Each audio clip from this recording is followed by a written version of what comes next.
Hello students, welcome to Learn Me Now. Today we are going to learn about present perfect tense. Last video में हमने present tense के दो part देखे, simple present tense and present continuous tense. इस video में हम देखेंगे present perfect tense. Present perfect tense क्या बतलाता है?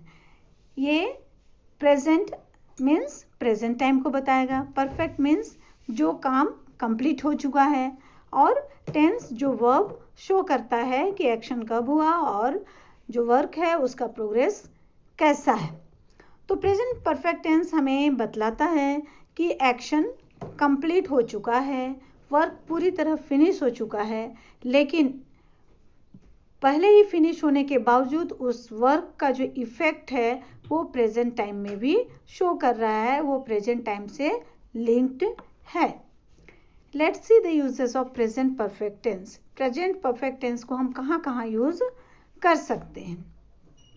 प्रेजेंट परफेक्ट टेंस का यूज ऐसे एक्शन को शो करने के लिए किया जाता है जो कंप्लीट हो चुका है, पास्ट में ही, पुराने समय में ही कंप्लीट हो चुका है, अभी से पहले, लेकिन उसका कनेक्शन प्रेजेंट टाइम में अभी भी है, उसका इफेक्ट अभी भी पता चल रहा है. For example, he has completed his homework. वह अपना होमवर्क कंप्लीट कर चुका है, उसने अपना होमवर्क कर लिया है, वह खत्म हो गया है, उसमें अब कुछ करने को बाकी नहीं है.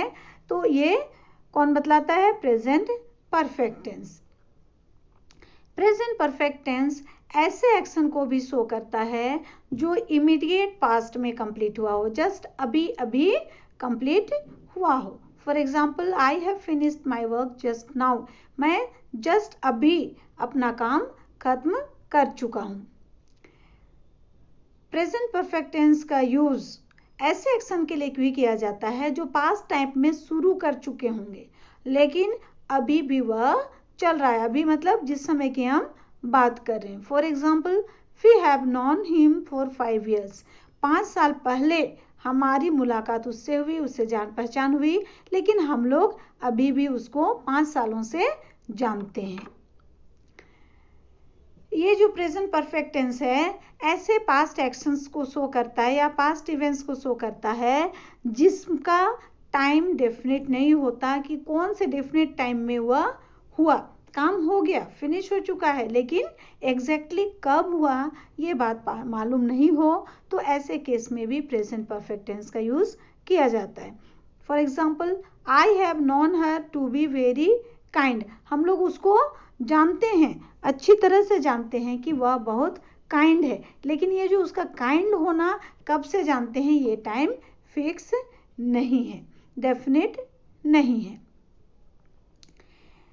ये कुछ एडवर्ब्स हैं, yesterday, last month, last week, last year, last Sunday, last night. इस तरह के जो एडवर्ब्स या फ्रेजेस सिंपल पास्ट टेंस में लगते हैं ये प्रेजेंट परफेक्ट टेंस में नहीं लगते. इनका यूज कभी भी नहीं किया जा सकता, इसमें फिक्स टाइम दिया नहीं जाता है. तो ये जो एडवर्ब्स हैं इनका यूज हम सिंपल पास्ट टेंस में करते हैं, प्रेजेंट परफेक्ट टेंस में नहीं करते हैं. चलिए, हमने प्रेजेंट परफेक्ट टेंस का यूज देख लिया कि कैसे, किस कंडीशन में, किस केस में हम इसका यूज करेंगे.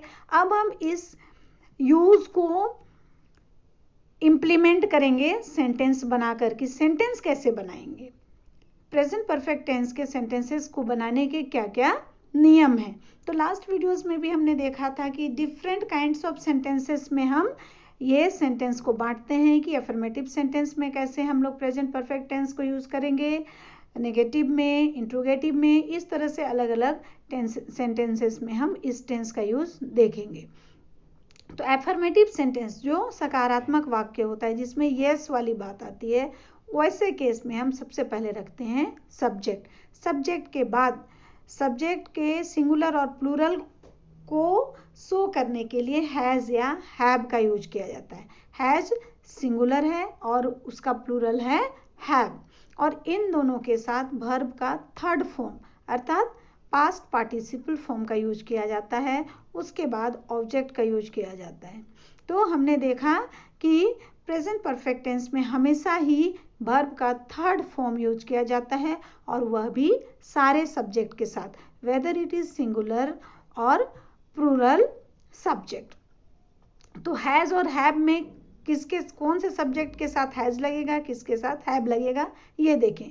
Has third person singular subject के साथ लगता है, और जितने भी जो he she it third person singular pronoun है इनके साथ भी हैज का यूज किया जाता है। For example he has gone to school, वह स्कूल जा चुका है।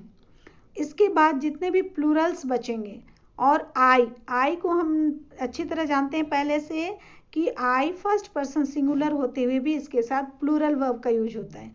यू सेकेंड पर्सन सिंगुलर या प्लूरल दोनों के साथ प्लूरल वर्ब का यूज होता है। और जितने प्लूरल सब्जेक्ट हैं बाकी वी दे ये सब जो प्रोनाउन है या जितने भी नाउन्स होंगे प्लूरल दो या दो से अधिक, सबके साथ हैव का यूज होगा।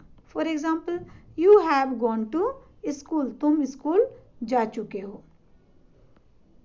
अब देखिए नेगेटिव सेंटेंस, नकारात्मक वाक्य जिसमें नॉट का यूज होता है, ना कहा जाता हो, तो उस केस में हम कैसे सेंटेंस बनाएंगे। सबसे पहले रखेंगे सब्जेक्ट, सब्जेक्ट के बाद सब्जेक्ट अगर सिंगुलर है तो हैज़ का यूज करेंगे, सब्जेक्ट अगर प्लूरल है तो हैव का यूज करेंगे। उसके बाद सब्जेक्ट को नेगेटिव बनाने के लिए नॉट डालेंगे, और उसके बाद वर्ब का थर्ड फॉर्म डालेंगे सब्जेक्ट सेंटेंस को परफेक्ट फॉर्म देने के लिए, दिखाने के लिए कि ये काम कंप्लीट हो चुका है, और लास्ट में ऑब्जेक्ट डालेंगे। तो ध्यान रहे स्टूडेंट्स, हम सब्जेक्ट डालते हैं उसके बाद हमें टेंस का यूज देखना होता है, टेंस और सब्जेक्ट का सिंगुलर प्लूरल होना। अगर सब्जेक्ट सिंगुलर है तो हम क्या डालेंगे, प्लूरल है तो क्या डालेंगे, और यहाँ टेंस के अकॉर्डिंग, जैसे यहाँ परफेक्ट टेंस है तो परफेक्ट टेंस का क्या साइन होता है, हैज़ हैव और हैड होता है। तो यहाँ चूंकि हमारा प्रेजेंट है तो हैज़ हैव होगा, प्रेजेंट परफेक्ट है तो हैज़ हैव होगा, और ये दिखाया क्या, प्रेजेंट टेंस को दिखाया, और वर्ब दिखाया उसको परफेक्ट बनाया। तो इन चीज़ों का ध्यान हमें रखना है जब कभी सेंटेंस को फॉर्मेट में डालेंगे, अर्थात स्ट्रक्चर में डालेंगे। केवल इस सेंटेंस के स्ट्रक्चर को रटना नहीं है, बल्कि इसे समझना है कि हम सब्जेक्ट के बाद उसको कौन से टेंस में डाल रहे हैं, उस टेंस में क्या लगता है। तो प्रेजेंट परफेक्ट टेंस में क्या लगता है, हैज़ और हैव लगता है उसको प्रेजेंट दिखाने के लिए, वर्ब थर्ड लगता है परफेक्ट दिखाने के लिए। और इस हैज़ और हैव में दोनों में क्या डिफरेंस करना है, हैज़ सिंगुलर सब्जेक्ट के साथ लगेगा और हैव प्लूरल सब्जेक्ट के साथ लगेगा। क्लियर हो गया। तो हैज़ नॉट, यहाँ चूंकि नेगेटिव है तो नॉट डालना है, तो हैज़ नॉट किसके साथ यूज होगा, कोई भी थर्ड पर्सन सिंगुलर सब्जेक्ट के साथ, जिसमें अगर प्रोनाउन डालना है तो ही सी और इट लगेगा। For example he has not gone to school, वह स्कूल नहीं गया है। और हैव नॉट का यूज किसके साथ होगा, जैसा हमने कहा आई, यू और कोई भी प्लूरल सब्जेक्ट के साथ हैव का यूज होता है। तो यहाँ नेगेटिव है तो हैव नॉट का यूज होगा। For example you have not gone to school, तुम स्कूल नहीं गए हो। अब हम लोग बनाएंगे इंटरोगेटिव सेंटेंस, जिसको हम लोग क्वेश्चंस भी कहते हैं। तो इंटरोगेटिव का मतलब होता है प्रश्नवाचक वाक्य, जिसमें हम प्रश्न करते हैं, क्वेश्चन पूछते हैं। तो कोई भी इंटरोगेटिव सेंटेंस में सबसे पहले यूज किया जाता है हेल्पिंग वर्ब का। तो हमारा हेल्पिंग वर्ब कौन है इस टेंस का, हैज़ और हैव। पहले हैज़ या हैव डालेंगे, उसके बाद सब्जेक्ट डालेंगे, सब्जेक्ट के अनुसार हैज़ या हैव डालना है। सब्जेक्ट सिंगुलर हो तो हैज़, सब्जेक्ट प्लूरल हो तो हैव, और सब्जेक्ट के बाद तब आएगा वर्ब का third form past participle form, उसके बाद ऑब्जेक्ट, और लास्ट में चूंकि ये इंट्रोगेटिव सेंटेंस है तो क्वेश्चन मार्क लगाना नहीं भूलेंगे। तो हैज़ का यूज किसके साथ करेंगे हम, थर्ड पर्सन सिंगुलर के साथ, जिसमें प्रोनाउन ही सी इट आता है। और नाम में कोई भी नाम हो सकता है थर्ड पर्सन सिंगुलर, एक नाम जिसके बारे में हम बात कर रहे हैं। For example has he gone to school, क्या वह स्कूल जा चुका है, गया है। अब हैज़ का यूज क्लियर हो गया तो उसके बाद जो बचे आई, यू या कोई भी प्लूरल, उनके साथ हैव का यूज होगा। तो हैव का यूज करते हुए हम सेंटेंस देखें, have you gone to school, क्या तुम स्कूल गए हो, क्या तुम स्कूल जा चुके हो। अब इंट्रोगेटिव सेंटेंस में और एक चीज रहता है क्वेश्चनिंग वर्ड, WH वर्ड जिसको कहते हैं।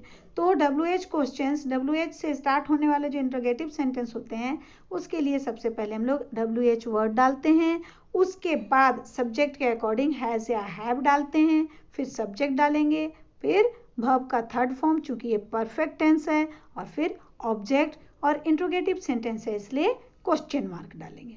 For example, when have you gone to school, तुम स्कूल कब गए हो, किस समय गए हो, कौन सा समय गए हो। तो ये व्हेन WH वर्ड है, इसी की जगह हम लोग what, why, when, where, who, which, how, why, ये कोई भी क्वेश्चनिंग वर्ड से हम लोग सेंटेंस बनाएंगे। अब हमने दो बातें सीख ली, प्रेजेंट परफेक्ट टेंस को जाना, उसके यूजेस जाना, और क्या जाना कि प्रेजेंट परफेक्ट टेंस में सेंटेंस को हम कैसे बनाएंगे ये सीखा।